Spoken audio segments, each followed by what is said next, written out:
नमस्ते दोस्तों, कैसे आप सब लोग। उम्मीद है अच्छे होंगे और अपनी तैयारी को अच्छे से कर रहे होंगे। आप सभी को पता है कि आज से भाई हमारे एनटीपीसी जो अंडर ग्रेजुएशन लेवल के एग्जाम है वो स्टार्ट हो चुके हैं और आज आपकी भाई 2 शिफ्टें हो चुकी है और अभी तीसरी चल रही होगी।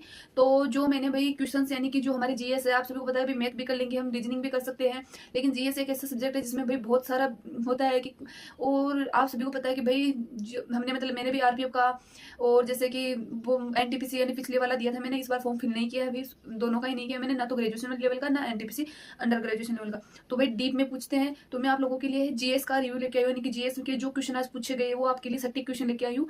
जो 7th यानी कि आज की जो फर्स्ट शिफ्ट है तो उसके क्वेश्चन है, आप लोग देखेंगे और यानी कि भाई मैं बोल के ही बताऊंगी। मेरे पास इतना वो नहीं है कि ना तो भाई मेरा खुद का भी एसएससीडी एग्जाम है, तो इतना ना तो मेरे पास वक्त टाइम है कि मैं वैसे पीडीएफ के थ्रू बना के वीडियो बना सकूँ। बस फिर भी आप लोगों के लिए मैंने भी 5 मिनट निकाले हैं और आप लोगों के लिए अच्छे से मैंने कहीं से भी लेके आओ, लेकिन आप लोगों के लिए क्वेश्चन लेके आई हूँ। और सही सटीक रिव्यू देखने के लिए आप लोग हमारे चैनल से जुड़ सकते हैं और आगे भी वीडियो को देखते रहे। तो भाई हम स्टार्ट करेंगे अभी। तो हमारा पहला क्वेश्चन है कि जो हमारे पट्ट चित्रकला है तो उससे क्वेश्चन आया है, यानी कि ओडिशा की एक पारंपरिक पेंटिंग है, तो ये किसके लिए है, ये भगवान जगन्नाथ जी का इस पर चित्रण किया गया है। तो एक क्वेश्चन ये है। अगला है आपका राष्ट्रपति शासन, यानी कि किस आर्टिकल के तहत आता है, तो आर्टिकल 356। तो आप लोगों को आर्टिकल कंप्लीट करके जाना भाई, आर्टिकल से हर शिफ्ट में क्वेश्चन आने वाला है और ये हर एग्जाम में होता है, एसएससी और रेलवे आर्टिकल से क्वेश्चन आता ही आता है। तो आपको पॉलिटिकल में और कुछ नहीं, तो आर्टिकल और संविधान संशोधन ये दोनों चीजें करके जानी है। अगला क्वेश्चन आपका है, इनकी प्रस्तावना में हमारे जो समाजवादी, पंथ निरपेक्ष और अखंडता शब्द है वो किस संविधान संशोधन के तहत जोड़े गए हैं, तो वो आ जाएंगे आपके 42वां संविधान संशोधन 1976। अगला क्वेश्चन है 15 अगस्त पर यानी कि पीएम मोदी ध्वजारोहण कहाँ करता है, तो दिल्ली के ऐतिहासिक लाल किले पर आपको पता है कि ये ध्वजारोहण किया जाता है। उसके बाद आता है मनसबदारी प्रणाली का उद्देश्य क्या था, तो उसका उद्देश्य था अधिकारियों का वेतन निर्धारण व सैन्य प्रशासन। अगला क्वेश्चन है विधानसभा वाले केंद्र शासित प्रदेश कौन से है, तो आप सभी को पता है दिल्ली, पुडुचेरी और जम्मू कश्मीर। तो अभी तक आपने देखा है तो भाई आप सभी को पता है पॉलिटिकल का वेटेज ज्यादा रहा इसमें, तो आप लोगों को पॉलिटिकल अच्छे से करके जानी ही जानी है। अगला क्वेश्चन है पी महाल नोबिस ने किए यानी कि किस संस्थान की स्थापना की थी, तो वो आपका है भारतीय सांख्यिकी संस्थान की स्थापना उन्होंने 1931 में की थी।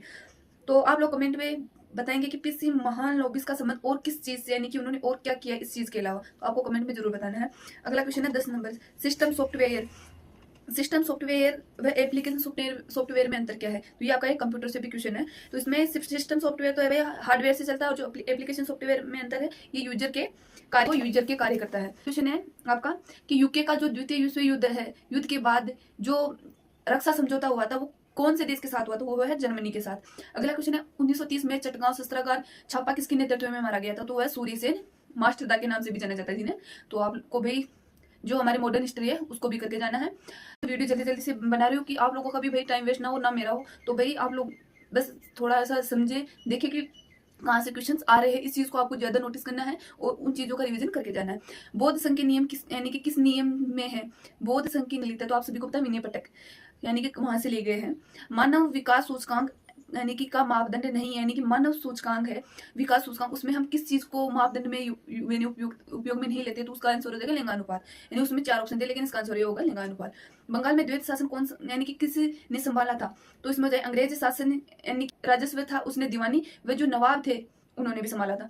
नगर पालिकाओं का गठन किस आर्टिकल के तहत होता है, आपका 243 टू के तहत आता है। तो आप सभी को तो आर्टिकल से दूसरा क्वेश्चन है, तो इसको आपको करके ही जाना है। लद्दाख को यूटी का दर्जा कब मिला, तो ये आपको पता है कि 31 अक्टूबर 2019 को मिला था। जल के इलेक्ट्रोलाइसिस में अनुपात यानी कि उसमें आपको ऑक्सीजन और हाइड्रोजन का अनुपात बताना, तो हाइड्रोजन के 2 अणु और एक ऑक्सीजन के यानी 2:1। एक्सटेंडेड यानी ASCII कोड कितने बिट का होता है, तो ये आप सभी को पता है 8 बिट का, और ये कितने कैरेक्टर का होता है, 256 कैरेक्टर का होता है। चीन में मास्टर ह्यूमर अवार्ड किसको मिला है, तो ये सभी को पता है कि आमिर खान को मिला है। तो आप सभी ने भाई देखे होंगे जो भी क्वेश्चन मुझे कहीं से भी चलो पता चले हैं, तो मैंने आप लोगों के साथ शेयर किया। आगे के क्वेश्चन के लिए आप लोग हमारे टेलीग्राम चैनल और व्हाट्सएप चैनल से और इस चैनल को सब्सक्राइब कर सकते हैं। बाकी भाई ये क्वेश्चन है, आप लोग देख